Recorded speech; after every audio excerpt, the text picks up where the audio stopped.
Buenos días, Moreno. ¿Cómo estamos?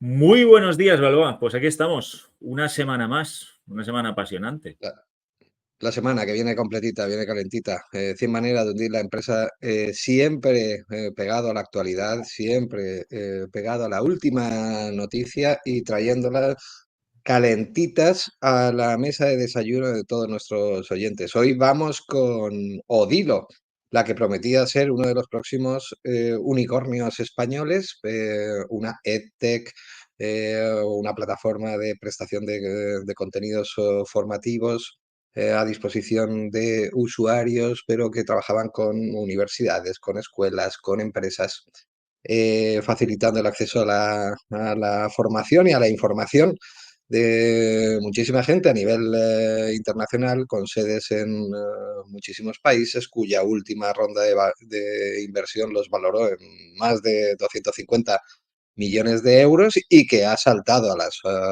portadas. Ruido de sables, juego de tronos. Los fondos inversores acaban de apartar a los fundadores de sus puestos y han tomado el control de la empresa. ¿Es así, Manu? Así es, como bien apuntas, bueno, hasta junio de este año, pues todo era pues los mundos de Yuppie en Odilo. Como tú bien apuntabas, se apuntaba a ser uno de los próximos unicornios a nivel europeo. De hecho, también apuntaba a ser una de las empresas que entran en el IBEX 35 a medio plazo. Entrevistas, ejemplo, tal. Pero bueno, a principios de septiembre salta la noticia que en julio pues el Consejo de Administración, en este caso, pues capitaneado por Bregal Milestone, que es uno de los fondos que entró en la última ronda de financiación, que tú has dicho que estuvo ahora en 250 millones, pero es que levantaron 60 millones de euros, casi nada. Ahí es nada.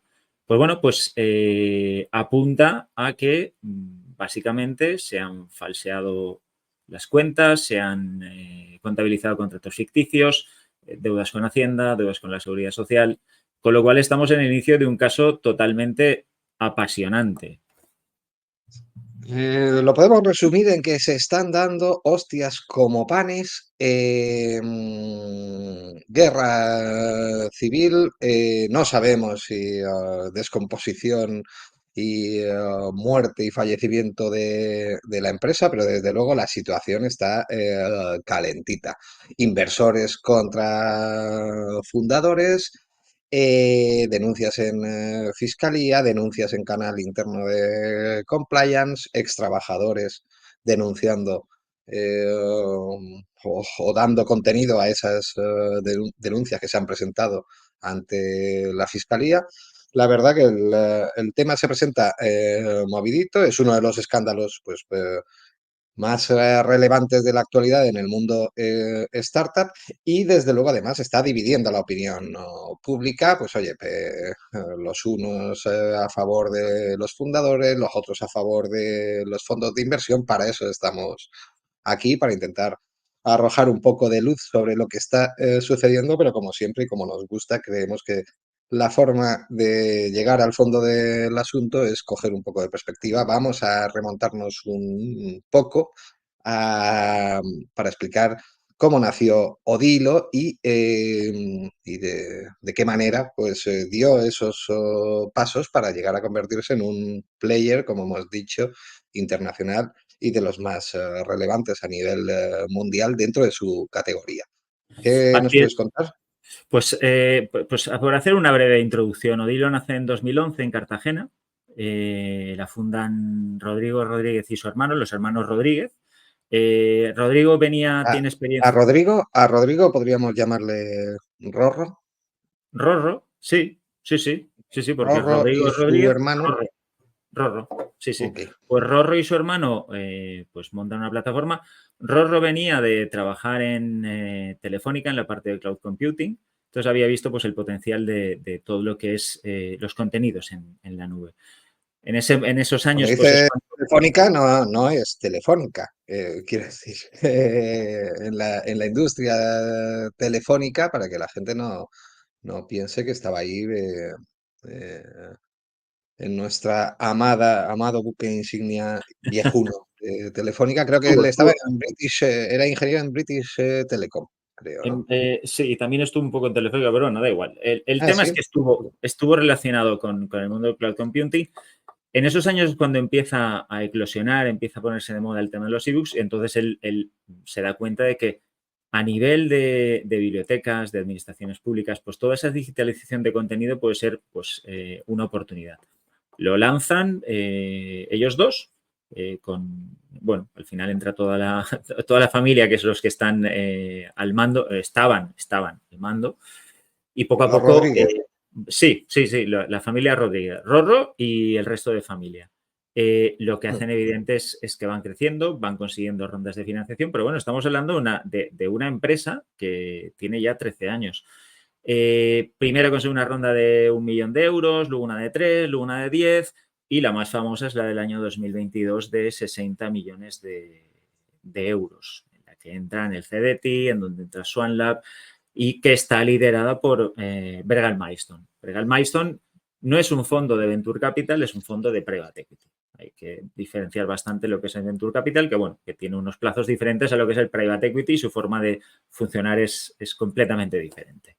Y eso es lo que Hay que hace. diferenciarlo, hay que diferenciarlo. No, vamos aquí estamos, aquí está nuestro compromiso. Vamos a diferenciarlo ahora mismo.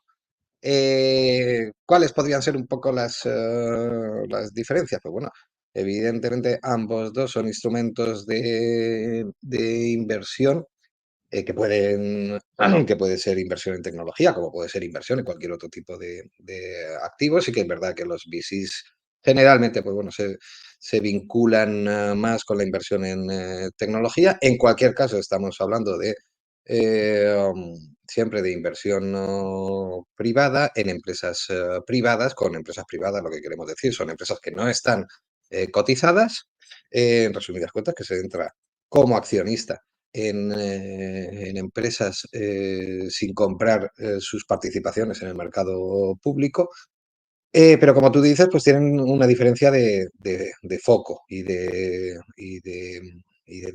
duración y de estrategia. No tanto de duración, porque al final son inversiones a medio o largo plazo. En ambos casos estamos hablando de que los inversores particulares que puedan invertir en un VC o que puedan invertir en un private equity le dan su dinero a los gestores durante plazos que pueden ir de los 7 a los 10 años.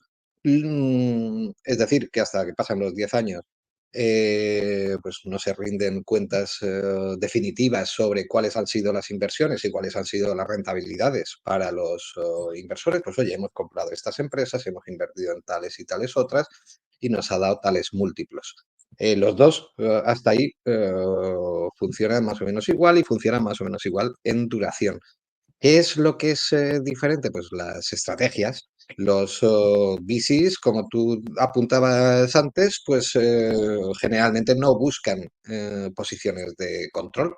Lo que buscan son em, apuestas minoritarias, es decir, potentes en capital, pero minoritarias en participación social, que permita a los equipos fundadores y los equipos gestores llevar la empresa lo más lejos posible. El private equity tiene un papel mucho más protagonista.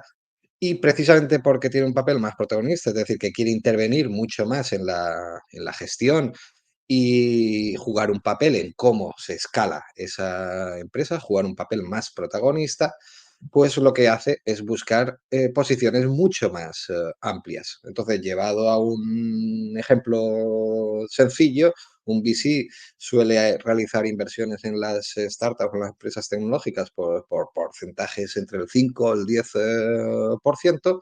Un private equity se suele mover en como mínimo, en torno al 20-25%, pero además siempre con un escenario habitual de que ese 25% termine convirtiéndose pues, en un 51%, es decir, que termine controlando la empresa o que incluso termine comprándola completamente, algo que un VC pues, no se dedica a hacer. Más o menos lo he explicado razonablemente. Más o menos, va, venga. Sí, no, está muy bien explicado. Además, el private equity lo que tiene es mucha más capacidad operativa que un venture capital. O sea, se suele meter más en el fregado porque les interesa que crezca mucho más rápido porque su negocio es, oye, esto vale. Y también tienen mucha más pasta. Es decir, el sector También de tiene private equity maneja muchos más activos que el sector de los VCs. Sí, sí. A mí lo primero que me llama la atención es cómo en esta ronda una empresa como Odilo, que, bueno, ellos dicen que son una tecnológica, con una scale-up, que no es una empresa tradicional, cómo entra un fondo de private equity. Eso es lo primero que me llama la atención. ¿Por qué? Porque Bueno, al pero final. no adelantemos circunstancias. Vamos, es decir, estamos con Odilo, con los antecedentes de la familia Rodríguez. Eh, la lupa nos lleva a Cartagena, a esa pequeña y maravillosa ciudad a orillas del Mediterráneo, el año 2011, cuando se constituye Odilo, y con ese foco, como tú dices, en los contenidos y en la educación. ¿Cuáles son los pasos siguientes?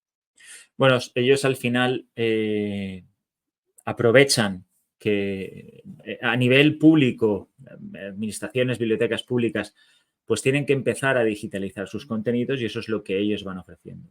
Esa es una de sus patas. Y la otra de sus patas lo que hacen es abrir una división pues, de agregador de contenidos. Tienen más de 7.000 proveedores que les dan contenido no audiovisual. Estamos hablando de libros, publicaciones, revistas, que lo ponen a disposición de empresas, colegios, universidades, todo eso. Entonces, poco a poco van El creciendo. propio, el propio CEO en más de una ocasión pues, ha definido la empresa pues, como un Netflix de la educación, que es una imagen bastante visual que nos puede dar una idea de lo que, como tú dices, pues oye, se cogen contenidos y se les pone una capa de tecnología, una capa de software para crear una plataforma generadora de contenidos que además, pues ellos serán capaces de ir personalizando a diferentes instituciones, es decir, sus clientes eran las instituciones, universidades, escuelas,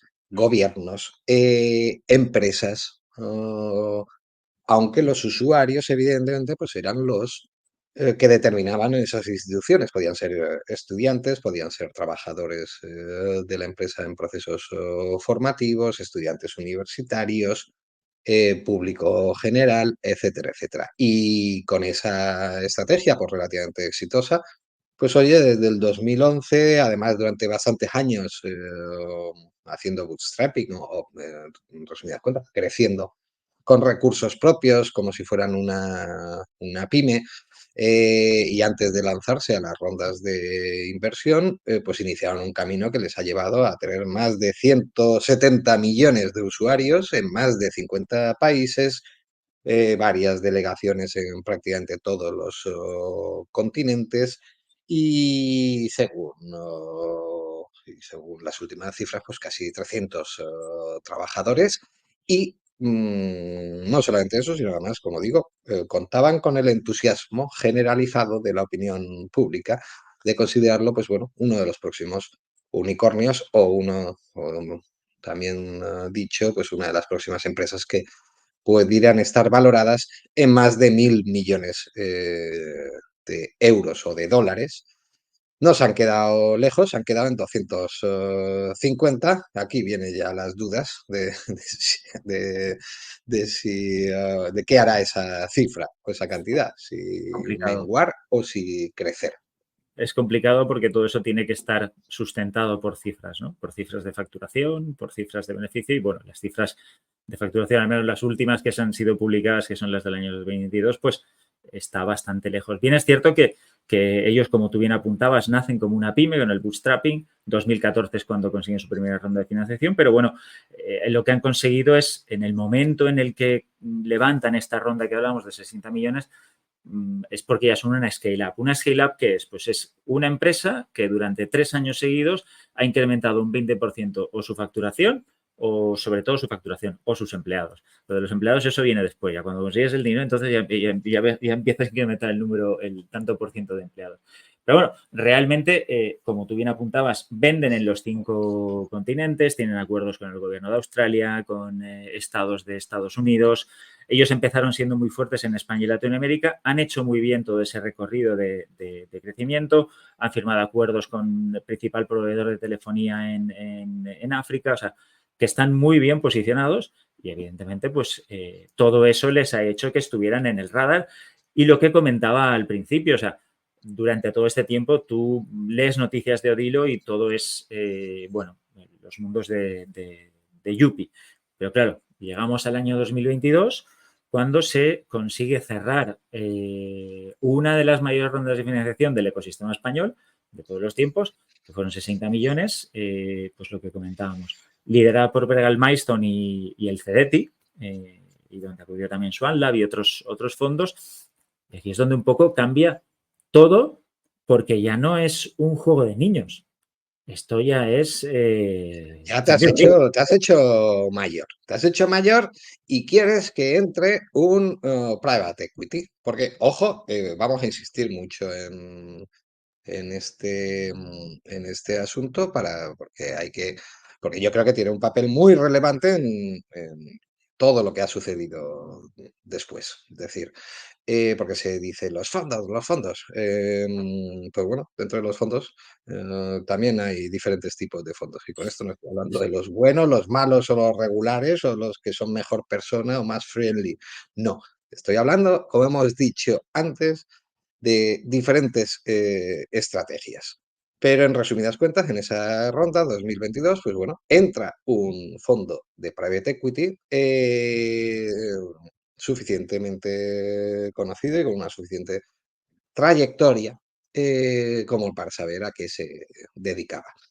Con lo cual, nos queda una foto en la que todo ese pool de diferentes fondos y diferentes private equities pues, llegan a controlar el 53% de las acciones de Odilo en esa última ronda.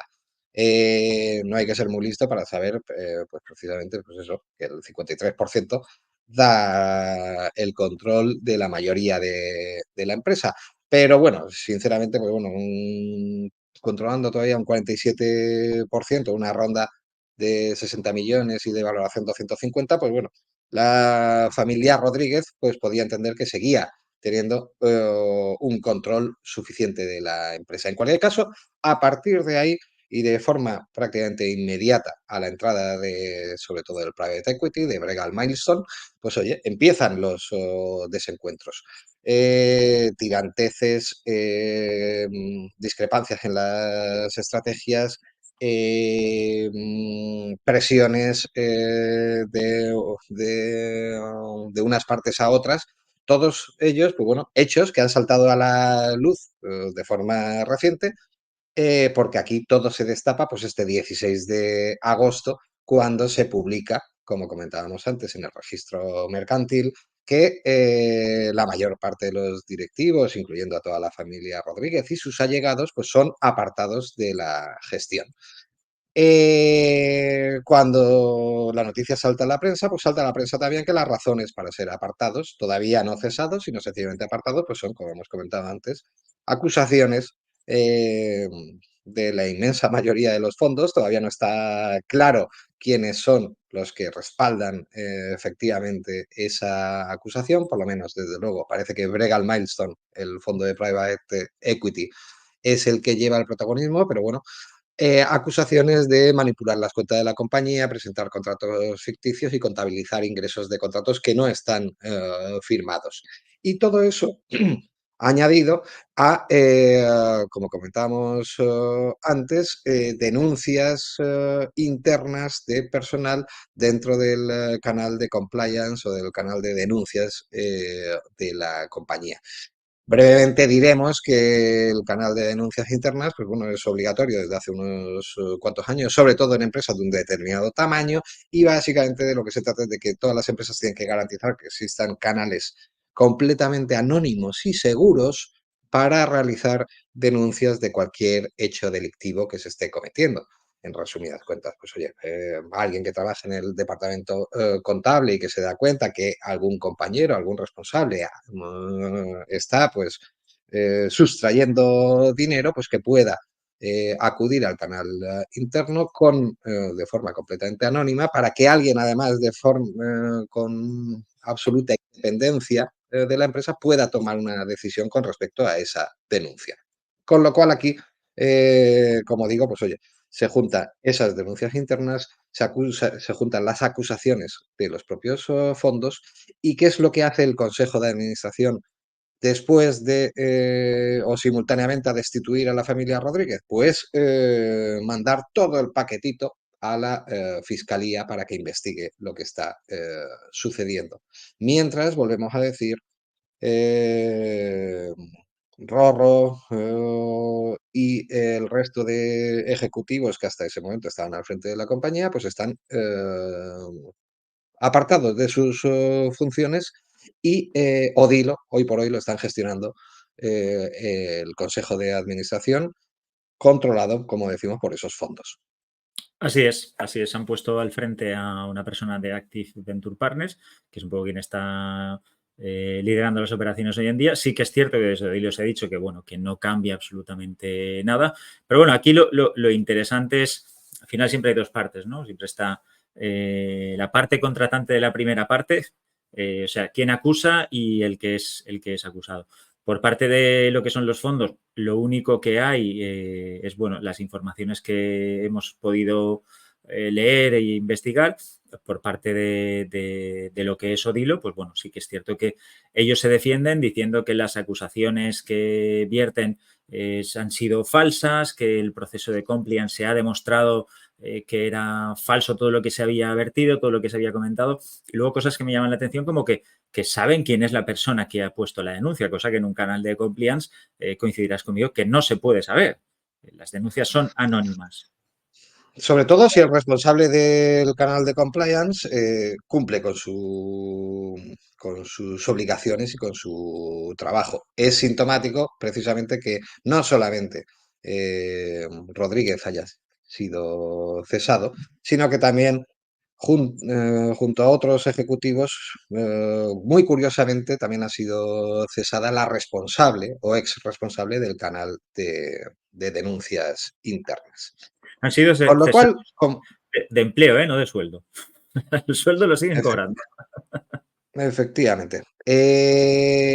Con lo cual, pues bueno, como decíamos, el berenjenal es importante y la situación, pues bueno, bastante peliaguda. El Consejo de Administración ha nombrado a un nuevo presidente y a un nuevo director general. Y a expensas de lo que haga la Fiscalía, que sabemos perfectamente que no suelen ser rápidos estos procesos en España, pues el equipo fundador, como decimos, está apartado completamente de sus funciones. ¿Algún punto más que te gustaría destacar en todo esto? No, bueno, a mí sobre todo lo que me gustaría destacar un poco, a mí lo que me llama la atención es lo que comentaba al principio, ¿no? El hecho de que cuando tú buscas dinero privado, tienes que saber de quién viene ese dinero privado, por un lado, y luego saber qué quiere esa persona. Al final, evidentemente, un inversor no mete dinero por obras, no son filántropos. Lo que se busca es una rentabilidad y los fondos de private equity al final lo que tienen es mucha más velocidad. Antes hablábamos de la valoración de 250 millones, claro, con una facturación de 15 millones yo entiendo que el private, y con un EBITDA negativo yo entiendo que el private equity hará sus números y dirá, esto o le meto candela o vamos, esto no lo vendo en 4 años, no amplío posición ni de casualidad. Entonces, sí que es muy interesante siempre alinear intereses. Si tú no alineas intereses, pues tienes un problema y es lo que ha pasado aquí. ¿Qué es lo que pasará? Pues bueno, pues como tú bien apuntado, la Fiscalía no es lenta y encima presentan la denuncia en septiembre, que vienen de vacaciones, pues bueno, pues veremos lo que tardan en resolver. Mientras tanto, sí que es cierto que Odilo continúa con sus operaciones y que, bueno, habrá que ver porque aquí hay dos partes bien diferenciadas y qué es lo que pasa. Vamos a ver, sí, efectivamente, vamos a intentar extraer cosas de las que podamos opinar con objetividad, ¿vale? Evidentemente, pues oye, no hay visibilidad suficiente como para tener una opinión formada y menos todavía tomar partido sobre determinadas acusaciones que se están lanzando de un lado hacia otro. Hay aquí además informes de auditorías, informes externos contradictorios, pero aquellos en los que se basa la denuncia presentada por los fondos y el Consejo de Administración, que volvemos a recordar, controla los inversores y controlan los fondos, pues, y leo textualmente, existen indicios, y estoy hablando de auditorías externas, de auditorías, no de lo que dice la parte acusadora, sino que existen indicios de que podría haberse producido una potencial manipulación en el reconocimiento de ingresos,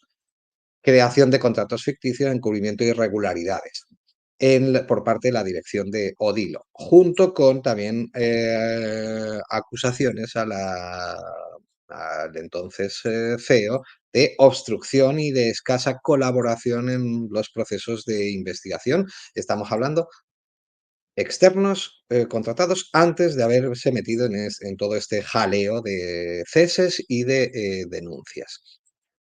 Sin entrar en qué puede haber ahí de verdad, porque al final, cuando empiezan los juicios, todo el mundo cree que tiene la razón de su lado y es difícil de saber. Para eso están los jueces y para eso tienen un trabajo que no es sencillo. Hay otra serie de cosas sobre las que sí que podemos opinar. La primera, un tema completamente objetivo. Y es que los fondos de inversión y los inversores controlan el 52% de la empresa. Es decir, se está hablando ahora mucho de que no sé qué, no sé, es que el pobrecito del CEO, que lo han quitado, que no sé. Digo, ya no se trata de que sean inversores o no sean inversores. Gente que controla la mayoría de la empresa ha tomado una decisión sobre la dirección de la empresa. No hay ningún abuso de poder, es gente que controla la mayoría de la empresa. Para mí, si el 52% de una empresa toma una decisión, podemos estar de acuerdo, menos de acuerdo, puede ser más justa, menos justa, pero no seamos naif. El capital social está para eso, está para tomar decisiones que correspondan a su porcentaje de control. Y en segundo lugar, y te doy toda la razón, ya es un tema de expectativas y de gestión de expectativas. Y esto es como lo del chiste ese el chiste o el cuento aquel de la rana y el escorpión, que dice, ay, ¿por qué me has picado? Pues soy un escorpión. Vamos a ver, em, la gente al fin, no está bien esto de hacerse el tonto al final de la corrida. En una ronda de 60 millones, los que están gestionando esa ronda ya saben, ya conocen perfectamente el percal y las complejidades de la financiación internacional. No estamos hablando de emprendedores que están empezando y que no saben lo que es un pacto de socios. Es decir, a mí que no me vengan con que no sabían lo que es un private equity. Evidentemente sabían lo que es un private equity. Y evidentemente lo que estaban buscando era un private equity que hiciera escalar la empresa y que la hiciera crecer. He tenido que leer y que escuchar declaraciones de que, joder, que es que el private equity nos insistía en que compráramos empresas y que hiciéramos M&A y que hiciéramos crecimiento Vale. inorgánico, que querían que creciéramos. Pero si a eso se dedican los private equity, lo sabe todo el puñetero. Como hemos dicho antes que los private equity quieren coger, controlar la empresa, aumentar su posición y que tienen fecha de caducidad, que tienen que salir en 7 8 años. ¿Cómo lo hacen? Vendiendo. ¿Y cómo consiguen vender con un múltiplo? Comprando y comprando y aglomerando y haciendo crecer. Para mí, en mi opinión, Cuando se decidió hacer entrar al private equity, pues la familia Rodríguez muy legítimamente consideró que había llegado el momento pues de darle el empujón definitivo a su empresa, de hacerla crecer de forma internacional y de ceder el testigo a ese private equity. Por el camino, evidentemente, pues oye, los intereses se han desalineado. Pero el private equity ha seguido jugando a lo único a lo que juegan los private equity. Y reprocharle a un private equity que no se ha comportado como un fondo o como un VC tradicional es cuanto menos, pues bueno, pues naif, porque no se dedican a eso. Un private equity no entra para tener un 10% y que le vayas informando en las juntas anuales, como hacen muchos VCs. Entran para ponerse a tu lado y para tomar decisiones estratégicas, para colaborar en esas decisiones estratégicas y para, en un momento que suele estar más cerca que lejos, tomar el control de la empresa. Y aquí, pues alguien se ha arrepentido por el camino de haber tomado esa decisión, pero a mí, pues oye, que no me líen, que ya estoy muy, muy mayor y me hago un lío cuando intento comprender todas estas cosas y entender las noticias, ¿vale? Esa es mi opinión. Amén. Completamente de acuerdo. Me gustaría llevarte la contraria, pero estoy completamente de acuerdo porque esto es así. Al final, Bregal Milestone querría entrar en ese sector. Una buena oportunidad de entrada era Odilo y evidentemente, pues como buen private equity, luego quieren hacer adquisiciones para hacer grande el negocio y pues en cuanto puedan, que venga otro y que se lo quede. Así de sencillo. Con lo cual, aquí se viene llorado de casa. O sea, no, cosas como son. Aquí se viene llorado de casa y, bueno, hay que asumir las En consecuencias. cualquier caso, volvemos a decir, nos limitamos a opinar sobre lo que creemos que podemos tener suficiente información, pero la verdad bueno, que sobre el fondo del asunto y el fondo de esta denuncia, pues evidentemente seguiremos teniendo noticias, tal vez veamos la oportunidad o la conveniencia de seguir informando, pero sinceramente y lamentablemente, pues oye, ya es complicado para las empresas y para empresas como Dilo, que estaban en una senda de crecimiento muy potente, pues bueno, recuperarse de este tipo de tensiones que prácticamente dividen a la empresa en dos, 50-50. Pero en cualquier caso, y en lo que respecta al leitmotiv de 100 maneras de hundir tu empresa, pues oye, hoy hemos traído una más y es eh, ten cuidado con a quién metes en tu casa y sobre todo entiende que, bueno, que determinadas apuestas son muy difíciles de revocar y de modificar. Y una vez que le das la mano a algún player de este tipo y decides un camino, pues, chaval, es lo que hay, ¿vale?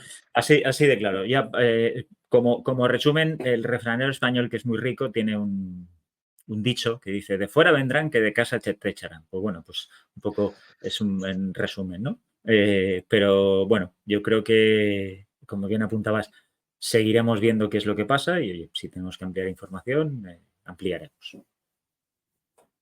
Bueno, pues oye, nos ha quedado bordado, con lo cual, pues oye, nos volvemos a ver la semana que viene, como hemos dicho antes, pues pegaditos a la actualidad.